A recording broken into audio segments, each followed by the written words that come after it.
Hello friends, welcome to my YouTube channel GK की दुनिया। Friends, पहला मेरा सबसे पहला वीडियो था कि चंपारण सत्याग्रह क्या था चंपारण सत्याग्रह या चंपारण आंदोलन क्यों हुआ, उसके क्या कारण रहे, किन वजहों से हुआ और गांधी जी का स्पेशली उसमें क्या योगदान रहा है। तो ये सारी बातें मैंने कल अपने पहले वीडियो में बताई थी। और फ्रेंड्स, जो गांधी जी का योगदान रहा हमारे भारत को आज़ाद कराने में, तो किन आंदोलनों को उन्होंने लड़ा, इसके बारे में मैंने बताया।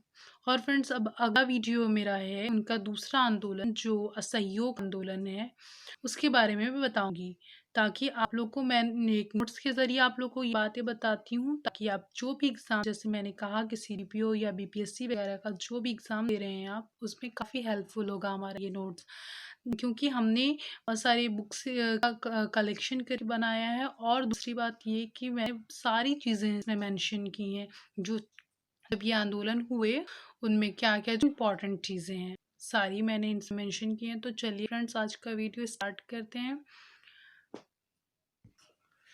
तो सबसे पहले कि असहयोग आंदोलन के बारे में हम जानेंगे। गांधी जी के द्वारा लड़ा जाने वाला भारत का ये दूसरा आंदोलन था। सबसे पहले कल मैंने बताया था कि चंपारण जो सत्याग्रह, चंपारण आंदोलन जो 1917 में उन्होंने लड़ा, चंपारण सत्याग्रह या चंपारण आंदोलन जो उन्होंने लड़ा पहली बार, तो उसमें मैंने कल बताया था और अभी मैं बताने जा रही हूँ कि असहयोग आंदोलन, तो ये गांधी जी का दूसरा आंदोलन था, मैंने यहाँ मेंशन किया, देखिए। और दूसरी बात है कि गांधी जी के द्वारा 1920 में अखिल भारतीय स्तर पर असहयोग आंदोलन उन्होंने लड़ा गया था। दूसरा कि असहयोग आंदोलन महात्मा गांधी जी के नेतृत्व में प्रारंभ किया गया प्रथम जन आंदोलन था। ये गांधी जी का जन आंदोलन था, सबसे पहला जन आंदोलन, यानी लोगों का आंदोलन, असहयोग आंदोलन लोगों द्वारा लड़ा गया आंदोलन में शुरुआत जो हुई लोगों के साथ हुई। जन आंदोलन जो था, जिसे कहा गया प्रथम ये जन आंदोलन था, सहयोग आंदोलन। और इसके क्या कारण रहे तो मैं बता रही हूँ।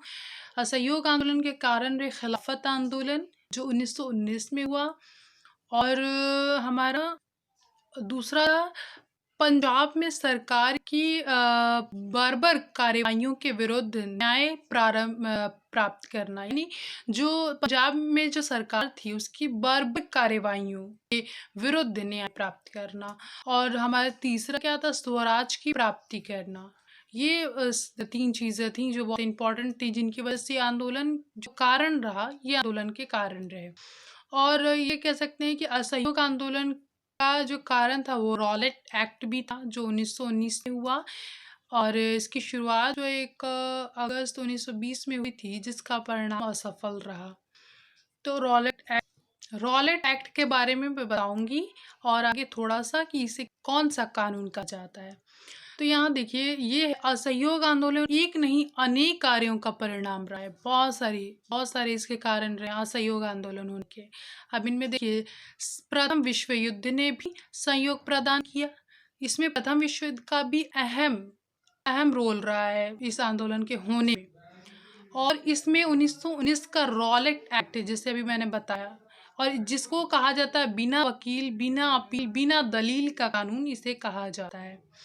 ये यानी इसमें ना ही कोई वकील रहता है, ना ही अपील, ना ही दलील, और इन चीज़ों को रॉलेट एक्ट कहा गया। तो ये 1919 में आया था। अब रॉलेट एक्ट ने ही इस अधिनियम ने राष्ट्रीय आंदोलन को समाप्त करने का प्रयास किया था, इसीलिए यह आंदोलन आरंभ किया गया। देखिए, रॉलेट एक्ट की बात कर रहे हैं तो हम इस अधिनियम ने राष्ट्रीय आंदोलन को समाप्त करने का प्रयास किया था, इसीलिए असहयोग आंदोलन प्रारंभ हो गया। इसी वजह से उस समय 1919 में ही माइकल आर डायर ने जलियांवाला बाग हत्याकांड को अंजाम दिया था, जो काफी दर्दनाक और भयावह था। 1919 में ही माइकल आर डायर था जिसने जलियांवाला बाग हत्याकांड को अंजाम दिया, जिसमें हजारों निर्दोषों की भारत में हत्या हो गई। भारत में बहुत सारे लोगों की हत्या हुई, निर्दोष लोगों की हत्या। और 1919 में अखिल भारतीय स्तर पर खिलाफत आंदोलन चलाया गया। 1919 में अखिल भारतीय स्तर पर और जैसा कि मैंने बताया कि जब जलियांवाला बाग हत्याकांड हुआ था, उसमें हज़ारों निर्दोषों की जान गई थी, भारतीयों की, और हत्या कर दी गई थी। और उसके बाद 1919 में अखिल भारतीय स्तर पर खिलाफत आंदोलन शुरू हो गया, जो असहयोग आंदोलन का आधार था।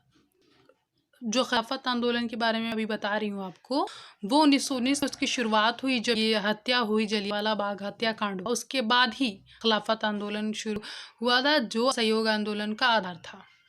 और असहयोग आंदोलन के बारे में हम लोग और भी जानेंगे। तो असहयोग आंदोलन में बिहार में अली बंधुओं ने इसमें अहम भूमिका निभाई थी। जो असहयोग आंदोलन हुआ, उसमें बिहार के अली बंधुओं ने इसमें अहम भूमिका निभाई। उनका एक अहम रोल रहा है। और इसमें हसन इमाम ने के नेतृत्व में पटना में एक सम्मेलन का आयोजन करके इसकी शुरुआत की गई। संयोग आंदोलन के हसन इमाम के नेतृत्व में, ये इम्पोर्टेंट है, यहाँ पे मैंने मेंशन किया, हसन इमाम के नेतृत्व में पटना में एक सम्मेलन का आयोजन करके इसकी शुरुआत की गई। और दूसरी बात करें कि अंग्रेज सरकार ने तुर्की और वहाँ के खलीफा के साथ अपमानजनक व्यवहार किया था, जिसके परिणाम स्वरूप खिलाफत आंदोलन के रूप में हुआ। तो यहाँ पे हमने कहा कि जो अंग्रेजी सरकार थी, उसमें मेंशन किया तुर्की और वहाँ के खलीफा, ये थे, तुर्की और खलीफा के साथ अपमानजनक व्यवहार हुआ था, जिसमें उनके बेइज्जती की गई थी, वो व्यवहार किया गया था, जिसके परिणाम स्वरूप खिलाफत आंदोलन हुआ। और मौलाना अबुल कलाम आज़ाद, मजहरुल हक ने के नेतृत्व में यह आंदोलन को अपना समर्थन प्रदान किया। उस समय मौलाना अबुल कलाम आज़ाद थे, मजहरुल हक थे, उनके नेतृत्व में यह आंदोलन उन्होंने समर्थन किया और शुरू हुआ यह आंदोलन। और अखिल भारतीय स्तर पर यह 1 अगस्त 1920 में यह आंदोलन शुरू हुआ था। तो ये सारी जानकारी मैंने, देखिए, बहुत सारी चीज़ों में मेंशन की हैं, बहुत सारी इंपॉर्टेंट चीज़ें, छोटी-छोटी चीज़ें जिसे हम भूल जाते हैं, और हमें काफ़ी उसको ध्यान में रखना चाहिए। ये छोटी-छोटी चीज़ें हमसे पूछी जाती हैं और हम काफ़ी बड़ी-बड़ी चीज़ें पढ़ लेते हैं, लेकिन इन छोटी-छोटी चीज़ों पर हम ध्यान नहीं देते हैं। उसकी वजह से हमें काफ़ी परेशानियाँ होती हैं। तो ये सारी छोटी-छोटी जो चीज़ें हैं, मैंने मेंशन कर दी हैं, ताकि आपको दिक्कत ना हो किसी भी चीज़ की, या कोई भी ऐसी चीज़ हो जो आप जानना चाहते हैं, छोटी-छोटी चीज़ें, तो वो आपको कहीं नहीं, इसमें आपको आराम से मिल जाएगा। तो यहाँ पे मैंने बताया कि अखिल भारतीय स्तर पर 1 अगस्त 1920 में यह आंदोलन शुरू हो गया। अब 1 अगस्त जब 1920 में ही बिहार की धरती पर भी यह आंदोलन शुरू हुआ था। तो मैंने यहाँ मेंशन कर दिया कि 1 अगस्त 1920 को ही, जैसे पूरे देश में लागू हुआ ये आंदोलन जो चालू हो गया, वैसे ही 1 ही अगस्त को 1920 को ही बिहार की धरती पर भी आंदोलन शुरू हुआ। और इसके जो डॉक्टर राजेंद्र प्रसाद इसके अहम नेता थे, इसके प्रमुख नेता डॉक्टर राजेंद्र प्रसाद थे, जिनकी अगुवाई में बिहार में भी आंदोलन शुरू हुआ। डॉक्टर सत्यानंद सिन्हा थे। इस अवसर पर बिहार और उड़ीसा के उपराज्यपाल के पद से उन्होंने इस्तीफा दे दिया। जो शुरुआत हुई है सहयोग आंदोलन की, तो इन लोगों का सपोर्ट, जिसे हमने कहा कि बहुत ज़्यादा था। तो सपोर्ट की बात की तो मैंने कहा कि डॉक्टर राजेंद्र प्रसाद जो थे, वो प्रमुख नेता थे इसके। और डॉक्टर सचिदानंद सिन्हा, जिन्होंने अपने उपराज्यपाल थे बिहार और उड़ीसा के, तो उन्होंने अपने पद से इस्तीफा दे दिया था। तो ये लोग का सपोर्ट रहा बहुत ज़्यादा। और मैंने मेंशन किया है, देखिए, छोटी-छोटी चीज़ें, उड़ीसा के और बिहार के थे उपराज्यपाल थे ये सचिदानंद सिन्हा। और अब बात करते हैं, यह आंदोलन जो पटना, मुजफ्फरपुर, सारण, भागलपुर, चंपारण और दरभंगा आदि क्षेत्र में अधिक सक्रिय रहा, एक्टिव रहा। जिसे कह सकते हैं कि काफ़ी लोगों ने बढ़ चढ़ कर इसमें हिस्सा लिया था, और महिलाएं भी इसमें बहुत शामिल थी। जिसमें हम कह सकते हैं कि आंदोलन भरपूर इसमें क्या बोलते हैं कि हम सक्रिय एक्टिव रूप में चला। बहुत लोग इसमें पार्टिसिपेट करने लगे इस आंदोलन में, और आंदोलन को लड़ना चाहते थे। तो जयप्रकाश नारायण ने सरकारी कॉलेज से नामांकन वापस ले लिया अपना। जो जयप्रकाश नारायण जो थे उस वक्त, उन्होंने सरकारी कॉलेज से अपना नामांकन वापस ले लिया।